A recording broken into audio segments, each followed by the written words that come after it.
Shalom, puji Tuhan. Jumpa lagi dalam pembahasan rahasia Kitab Wahyu.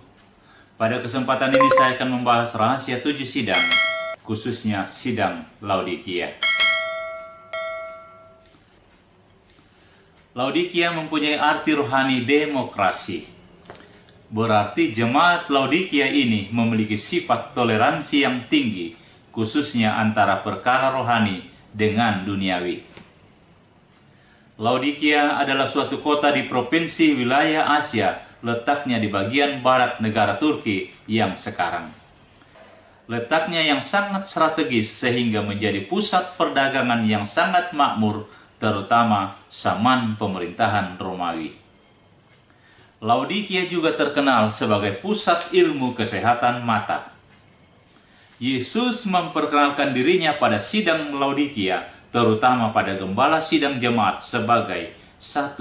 Inilah sabda Dia yang bernama Amin. 2. Saksi yang setiawan dan benar. 3. Awal dari segala ciptaan Allah. Wahyu 3 ayat 14. Yang bernama Amin artinya segala sesuatu yang keluar dari Allah itu adalah benar adanya. Mazmur 19 ayat 10. Mazmur 33 ayat 4. Saksi yang setiawan dan benar adalah menunjuk pada jabatan sebagai nabi. Yesus menjadi saksi yang setia dari Bapa sampai mati di kayu salib.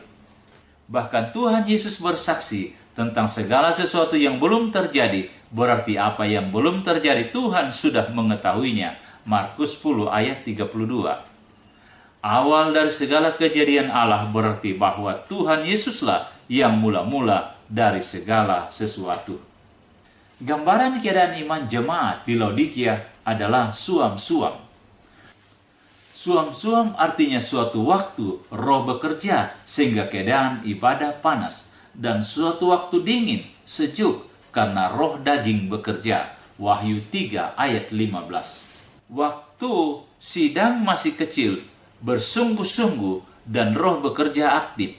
Tapi setelah menjadi besar dan diberkati menjadi suam, tidak lagi memperhatikan kebenaran. Galatia 3 ayat 3. Hal ini menyedihkan karena bertentangan dengan firman bahwa roh Tuhan apabila memenuhi kita maka akan tinggal selamanya dalam kita dan kita akan menjadi rumah Tuhan. Yohanes 14 ayat 16. Tetapi yang terjadi pada sidang ini adalah mereka menjadikan roh Tuhan sebagai tamu agung.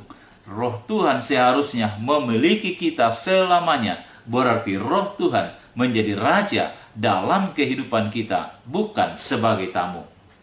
Ibadah mereka nampak ramai dan berapi-api, disertai dengan musik lengkap. Tapi sayang, itu panas emosi dan kebiasaan.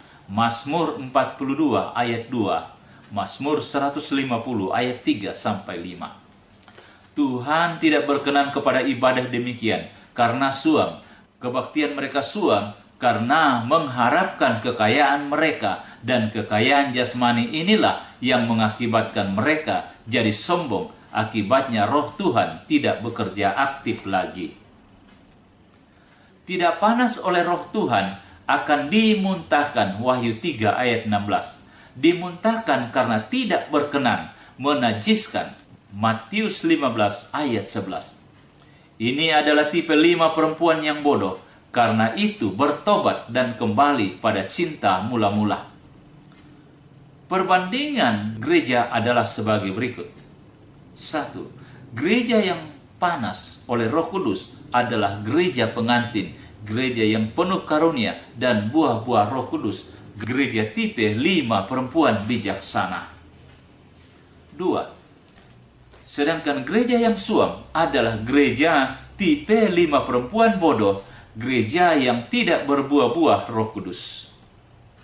3. Gereja dingin atau sejuk adalah gereja sundal, gereja yang mengawinkan firman Tuhan dengan pelajaran akal manusia, adat istiadat, dan pelajaran setan-setan. Kesalahan dan kekurangan jemaat di Laodikia, Wahyu 3 ayat 17 sebagai berikut. Karena engkau berkata, aku kaya dan aku telah memperkayakan diriku dan aku tidak kekurangan apa-apa. Dan karena engkau tidak tahu bahwa engkau melarat dan malang, miskin, buta, telanjang. Sidang Laodikia adalah sidang yang terkaya secara jasmani di antara ketujuh sidang, tetapi miskin rohani. Mereka menonjolkan diri dengan kekayaan yang mereka miliki karena kebesaran dan kekayaan yang dimiliki. Tidak mementingkan perkara rohani lagi, sehingga roh Tuhan tidak bekerja sepenuhnya, sehingga sidang ini dalam keadaan suam. Karena kekayaannya, mereka merasa tidak berkekurangan di hadapan Tuhan. Mereka lupa bahwa dengan kekayaan jasmani itu tidak perlu sombong, haruslah bersyukur pada Tuhan. Tidak menyadari bahwa kekayaan bukan ukuran keselamatan, karena justru orang kaya sukar masuk surga. Matius 19 ayat 23-24. Jemaat Laodikia ini kaya dalam hal sebagai berikut. 1. Kaya jasmani tetapi tanpa kekayaan rohani, sekalipun mereka hidup baik dan benar di mata manusia. Titus 3 ayat 5. 2. Kaya dalam dosa, yaitu dosa pribadi ataupun dosa pengajaran. 3. Sidang ini sangat malang, tidak terkasihankan, sebab mereka mengandalkan kekayaan, tidak bersandar pada Tuhan lagi, malang karena bukan kekayaan jasmani yang menyelamatkan. Markus 8 ayat 36. 4. Sidang ini miskin rohani karena kehilangan anugerah roh dan kuasa. Suara roh atau nubuatan tidak kedengaran lagi. Perhatikan Galatia 4 ayat 9. Mereka tidak memperdulikan kebutuhan rohani lagi, sebab mereka berkata, aku kaya dan aku telah memperkayakan diriku dan aku tidak kekurangan apa-apa. 5. Sidang ini buta, yaitu buta rohani. Matius 13 ayat 14. Berarti tidak lagi mengetahui jalan kebenaran firman, tinggal meraba-raba. Mereka telah dibutakan oleh kekayaan. Mereka tetap setia beribadah dan menganggap bahwa perbuatan sesuai firman, tapi mereka tidak lagi bersekutu manis dengan Tuhan. Kaki dian atau pelita sudah mati, sehingga kebenaran tertutup. Akibatnya muncul pelajaran akal manusia. Matius 15 ayat 8-14. 6. Telanjang, yaitu telanjang secara rohani. Mereka kehilangan pakaian kemuliaan, kebenaran, dan kesucian, sehingga anugerah roh tidak nampak lagi. Mereka sangka dengan kekayaan jasmani sebagai tanda bahwa ada persekutuan dengan Tuhan. Mereka tidak tahu bahwa berkat jasmani bukan hal yang utama, tetapi itu hanyalah sebagai tambahan saja. Akhir zaman ini, kebanyakan gereja bukan mengejar kekayaan rohani, tetapi kekayaan jasmani, sehingga kegiatannya adalah untuk mendapatkan dana sebanyak-banyaknya dengan berbagai alasan, yaitu pembangunan gereja mengikuti zaman, pembangunan perumahan hamba-hamba Tuhan, mendirikan sekolah, rumah sakit, dan perumahan yatim piatu. Hal di atas tidak salah, tetapi seharusnya gereja mengutamakan memiliki kekayaan rohani supaya dapat jadi gereja pengantin.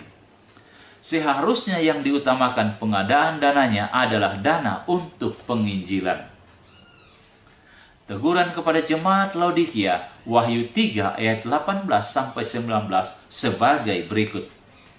Maka aku menasihatkan engkau, supaya engkau membeli daripadaku emas yang telah dimurnikan dalam api, agar engkau menjadi kaya, dan juga pakaian putih, supaya engkau memakainya, agar jangan kelihatan ketelanjanganmu yang memalukan, dan lagi minyak untuk melumas matamu, supaya engkau dapat melihat.